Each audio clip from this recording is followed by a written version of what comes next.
Super strong liquor. Super strong.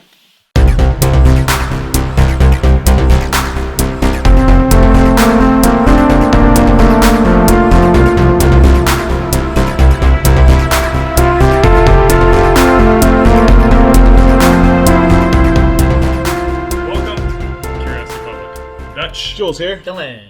And welcome to another episode of our Ultimate Spirits Competition. Our goal to review every spirit in the world and subject it to our 100-point system of scoring. That's right. It's near perfect. Near perfect. In this episode, we're going to go peaty.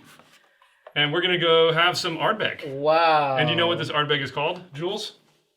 Ardbeg. What's this one called? Corryvreckan. Breakfast? Vreckman. This is the Corryvreckan Ardbeg. Vrecken. We had to throw Jules under the bus there for being ill-prepared as usual. It comes in a nice box. It is an Islay single malt Scotch whiskey. The back of the box has a lot of cool detail as well. Absolutely. Great looking presentation. Yeah, it's cool. Yeah. The bottle itself, if you can get it out, it's always a challenge. Pretty nice. You know, it's got that distinctive Ardbeg black motif. I mean, there's like a slight green tinge to it. Mm-hmm. And just a great, awesome. It's a nice bottle, man. Great looking stuff, gotta say. Yeah. I don't know much about this other than it's an Islay whiskey, and that those tend to be very peaty. And I know the reputation of Ardbeg. A lot of award-winning whiskeys out of there. Dylan, why don't you give us some background and we'll get it poured. Yeah, so the reason why we're reviewing this is because Corryvreckan won like so many competitions, right? So recently in the International Whiskey Competition, it is the best single malt scotch in the world. Wow. But not only that, it won best scotch, no age statement, best cask scotch, best peated scotch.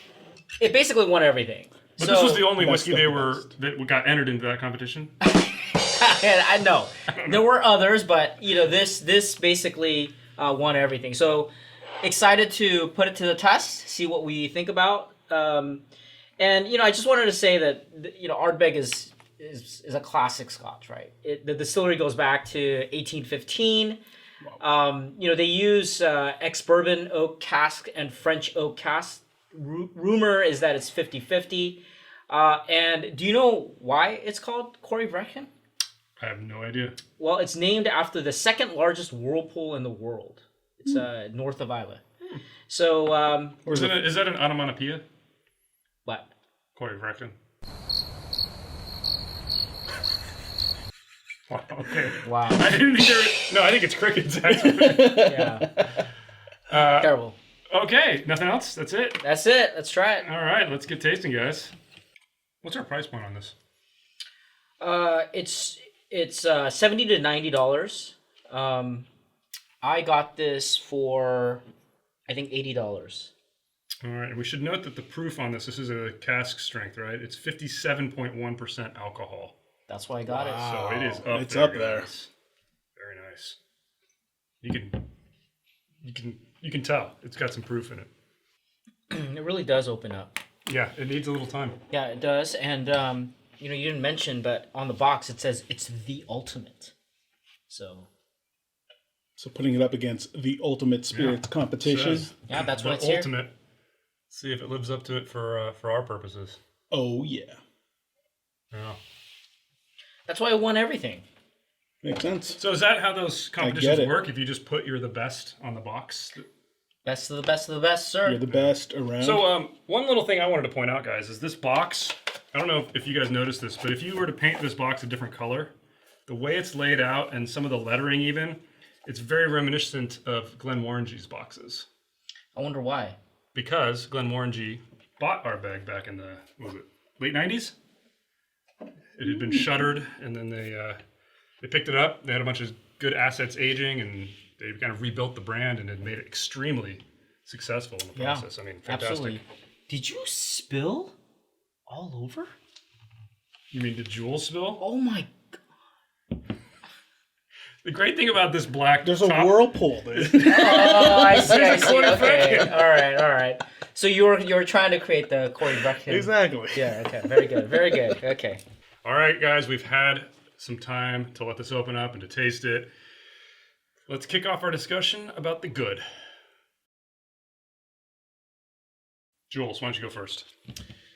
Well, there was actually a lot of good here from the flavor, but mostly for me, the uniqueness of it, because man, this was a really crazy experience for me. So I basically walked into a Thai restaurant.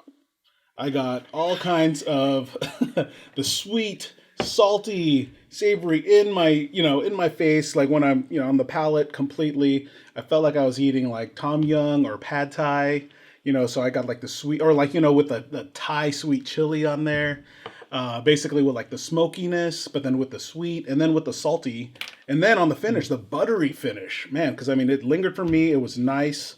So all around high marks for, especially on its uniqueness and flavor. Yeah, I'm on board with you, and I think for those reasons, I actually think that the balance is exceptional. I've never really experienced that hit of smoke, that hit of sweet, that hit of brininess, the hit of fruit, and everything kind of being leveled well. I didn't find any one of those overwhelming, and I felt like I could pick them out. So, I think that goes to both the complexity, but just how well they were all balanced made it such an enjoyable experience drinking it and just enjoying the finish as well. Just really impressed. And I think both of those lead to what I think is really good, the aroma. I actually gave it 9 out of 10. What? Because the peated drinks, the Isla, we've had, a huge variety of them.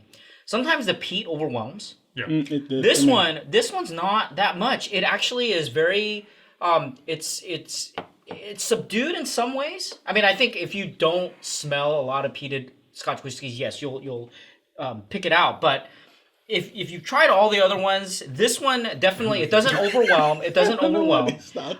There's a lot of sweetness that comes through. And it's that very, very ripe fruit that comes through. It's beautiful. It's like I smoked in a smoker a bunch of ripe fruit, and I kind of mixed it all together, and I'm smelling this bouquet of ripe fruit and peat. Don't shake your head. All right, it's this amazing nose, amazing aroma, and I think I am blown away. I was like shocked that it was giving me that very balanced, fruity, peaty, just experience. So I really enjoyed it. I did not have that experience. I know you didn't either, but let's save that for the bad.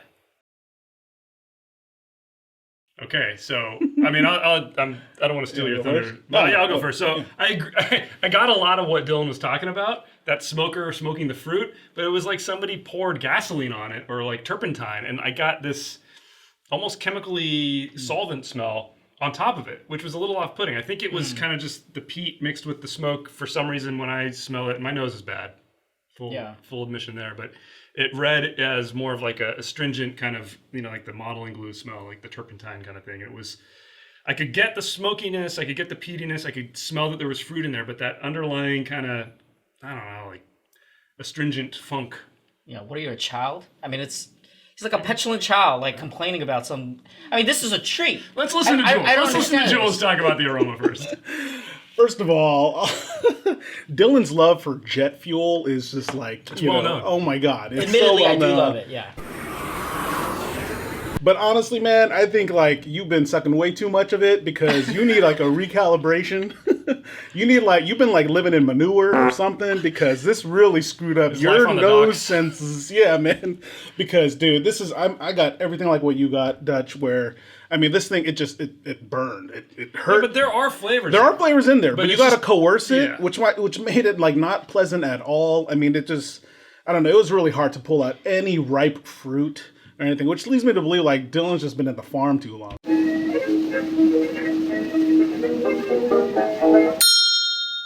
All right, so because we gotta send him out to pasture. No. Seriously. I get it. So I have this one for you that you guys hold on to. Oh, poor babies. Here you go, babies. Why don't you take that? It's just You almost hit our camera. by the way. just terrible. Just terrible. Okay, so what was bad for you? Anything? Well, for me, I And thought. by the way, I don't want to sound like I thought this was bad. That's like Yeah. the Oh, I only mean- thing about this I didn't enjoy was the aroma. Yeah, so I had two things that didn't score as high. I don't think it was like truly bad, but I thought the balance and finish was a little bit difficult. I see. I don't know. I think it's decent, but relatively speaking, with everything else, I would say it is not the best.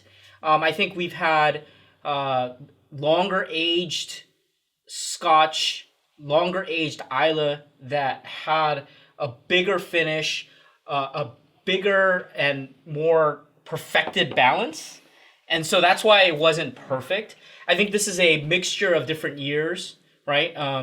It's not really 10 technically, but because of that, that is the flaw, I think. Some I of mean, the I youth- love some of the youth. yeah, I love the check marks. I love all of the different Yeah. types of flavors and the aroma, but yeah, I think that would be the I don't know, kind of man. the only On bad. all the flavor categories, this thing rated so high for me. Like I really am struggling to find fault with it, and I'm not a big peated Scotch person. It's Like true. this isn't what I would normally reach for, but I absolutely love this. Yeah. The drinkability was the other one that suffered a little bit, just because Yeah. it is intense. Like it's not the kind of thing where I could sit here and just down it. Like I want to savor it. I'm going to take my time with it, and I know that that's a weird thing with drinkability, is that kind of like negatively affects it just slightly, but. Well, you Yeah, could- well, and that's where for me I attributed it more on the balance actually. So that's where it. I mean, again, I'm just nitpicking because it's just basically 1 point off compared to everything else like flavor and body for me. But it's because of I think it just really stayed in the realm of savory, salty, smoky. I wasn't getting any like the fruity like fruit flavors, things like that. So I just felt like it just stayed on that side way too much. But I mean, again, it's still a pleasant experience. Yeah, let me be a little bit more detailed. I think the aroma balance was good. Yeah. Because again, I think it pulled off something that's very unique. It's really hard to do that, especially with peat. Absolutely. But it's the flavor where the balance you could see needed a little bit Love more. the balance on the flavor. A little bit. Really. Yeah. Well, that's good. All right. Well, hey, that's what happens when you taste whiskey like this. You get different opinions from different people. Let's move on to the ugly. All right, so guys, the non-flavor aspects of this aesthetics. Sexy, I like sexy, it. sexy, Great. man. I like it. I mean, look at Value? this bottle. Look at that neck. Value, I struggled. I gave it a 3 out of 5. Really? Me too. I get it right in the middle. Yeah. Really? I think it's definitely an experience. If you can get it for about $75, I think it's Absolutely. worth trying just because. Well, I would actually go a little further. I'd say if you love peated Scotch, you must pick this up. yeah. If you are interested and intrigued by it, I almost think this would be a nice one to step in the door with. I mean, it's a little expensive for that, but man, I mean, it really is. I just think that the peatiness is so well balanced with the other flavors that it works. Yeah. I agree. Which is why for me, it got high marks on value, just because I think as a gift, more in that situation where $80, I dude. would give this, yeah, absolutely, because you'll get like an amazing experience. I don't think it's unfairly priced. I just think that that's not one of its assets. Is not the price. If this was priced at $50, it would get top marks for value. But at 80, Yeah, I think mean, of all the things out there with that all cost the $80 or unique- less. Yeah, but with this unique experience that you got, I I don't mean, know. and this, I don't know. Wow. That's a bit high for Wow. me. really. But anyway, that's 3 different points of view here. Let's move on to our scores. All right, Jules, what's our scoring criteria that we use? Oh yeah. You forget what we're doing here, right? We do have a 100-point grading system spread across 10 different categories that include aroma, flavor, body, complexity, balance, finish, uniqueness, drinkability, aesthetics, and value, where we do weight flavor almost at double the value compared to everything else. And then same with aesthetics and value, we actually do by half. Do by half. Yeah. A total of 100. So let's get our scores. Dylan, I gave it an 80. 80 for me as well. Wow. 75. Oh, wow. Wow. So our official Curiosity Public Where did it Ultimate land? Did it make it? Spirits competition score for Ardbeg 79. Corryvreckan, 78. Wow. A very, very strong silver. So, Dylan and I both thought it was gold. yeah, so you're telling me that, international whiskey competition, I think it won a bunch of other stuff. I think like 10 years ago it won the best single malt whiskey at the World Whiskey Awards. That's a silver on our scale. Hey, this might be the hardest competition ever. That's true. I mean, we set a very, very, very high bar. We do. And Clearly not by these guys. I mean, they agreed with the competition We gave it an judges. 80. Barely a gold. You gave it a gold. They gave it a gold too. Hey, but ours doesn't stop at gold. Remember, we got diamond. Fair enough. So, wow, I'm a little surprised. I actually thought this would rate a little higher. I think we all enjoyed it though. Yeah, So absolutely. that's another thing Great about experience. our scale is like for us a silver is excellent. Like, Yeah. Don't write it off just because it didn't get gold. Again, that's like triple gold. And for the pretty much. record, I mean, nothing's achieved diamond yet. True. So yeah, I mean, we're it's still working it's for hard. Yeah, we're looking Should I pull out the diamond? it. Yeah, we actually have a diamond award that in preparation Dylan made for this that himself. momentous occasion. Dylan made this himself. Yeah, carved it. Playing Vanna White today.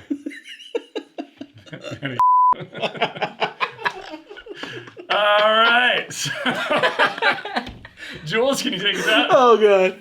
Tell us what you think in the comments below. Smash that thumbs up if you like this episode and subscribe for more videos from Curiosity Public. Hit that bell icon so you get notified when we got new videos posted. And Stay curious.